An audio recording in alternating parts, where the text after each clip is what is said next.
This is Andi Purewal for Boxing Social in association with Betfred. I'm joined by trainer Mark Tibbs here in London. Mark, first and foremost, how are you? Lovely, Andy. Not too bad, thanks very much. Bit tired. It's been a long week, but no, happy now that the fights are here and it's a good card. It's in London and it's going to be a good weekend for sure. Yeah, good weekend. I do want to touch on the card, but very briefly, you and your son had a great night last night, I imagine, at the West Ham game. Yeah, fantastic. It was a great result for West Ham, and my son's first game, so I was over the moon. Had a great time. Yeah. Did you stay to the end?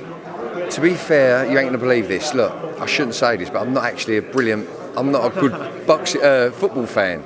And someone was good enough to give me some tickets. So there was good tickets, but my son loves his football, and I actually took off a little bit early, like I did with the AJ fight. I took off a little bit early, and I heard all the cheering going back to the train station. I went, "What's going on in there?" They went, "Well, it's on penalties now." Didn't understand it was on penalties, but I was over the moon. West Ham won because I grew up, in Upton Park, around that area, and my brother's a big football fan, and so is my son. Yeah.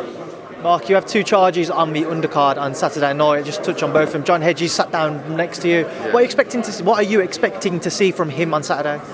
Well, John's still 19 years old, but he's maturing. His body's changing. I expect him to set pace with his long levers, like his jab, and work off of that. He's got a nice tall boy who he's fighting, but he's coming along really, really well. And I'm impressed by him of late because he's managing his weight really, really nice on his own, and he's got that through his pedigree he's had, in his amateur career. So, yeah, I'm expecting him to have a nice, solid performance and let's get some round under our belt. Yeah. What in particular has impressed you most about John, certainly since his last fight when you've been working together in the gym? His confidence. Yeah. His confidence is that's all he lacks, is experience and confidence, and that's coming, by the week very well. Yeah. Johnny Fisher, the other man who's also on the card and probably the one who's most relieved because of the amount of tickets he sold. A lot of excitement about that young crop of heavyweights coming through. Mark, when you see Johnny in the gym, how excited do you get to see what he could go on to achieve? Johnny is one big bundle of energy, strength and power, and great student to work with, picks up things very easy, and listens, great listener. So when you got all them ingredients to work with, you got a good chance in the sport to make something of the sport. So I've got very, very high hopes for Johnny Fisher. He's a wonderful man to work with, and he's going to perform Saturday night. Yeah. What do you expect from his fight on Saturday night? I just said he's going to perform Saturday night. What do you expect from his opponent? Well, I expect his opponent to actually come to win, and that's going to hopefully be his downfall. And Johnny's been working on distance and timing, so hopefully we see some distance timing with patience, but keeping busy at the same time, not letting them think too much. Mark, on this card originally, your old charge, Dillian Whyte, was meant to be the headline event until he had to pull out through injury. I just want to get your take, though. You know him as well as anyone. When people started to suggest he pulled out because of a potential Fury fight next year, what was you thinking? To be fair, no, I know Dillian, and I know what he puts into his camps. I know how he's very diligent in preparation of camps. He's got a good team around him, and so,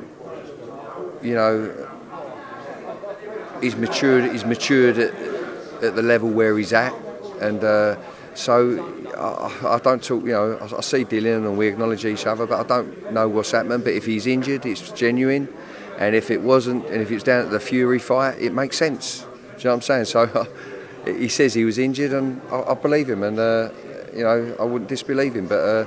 He's a warrior. He's a good warrior, and he's an handful if anyone's in front of him. Yeah. That Fury fight, if that does go ahead next year, as people would expect it to be to do so now, what does Dillian have to do to overcome Tyson, a man who many do see as not just one of the best in the heavyweight division, but also one of the best in the world? Yeah. He is. He's come on Tyson. He's come on wonders. He would have to upset that style, that rhythm, not let him have rhythm, and have to get around that body, and would have to drag him into a dogfight. That's what he would have to do with Tyson Fury. Yeah, and he's got all the armoury to do that, Dillian. And Mark, I was just trying to get your thoughts on the Anthony Joshua trainer situation. As a trainer yourself, what do you make of seeing him going about to different gyms in America, just kind of bringing in different knowledge, but also not clarifying where his future will lie with regards to who will be training him moving forwards? Yeah, something has to change. You know, looking at his last couple of performances, something has to change. So he's up there. People are going to know what he's doing if he's visiting gyms, etc. But his style looks a little confused right now, and he's got to do what he's got to do. Yeah. Right, Mark, I'll leave that there now because I'm sure you're a busy man. You've got other stuff to do today, so I appreciate your time. It's good to see you, and thank you for speaking to Boxing Social. Thanks, Andy. All the best. God bless you.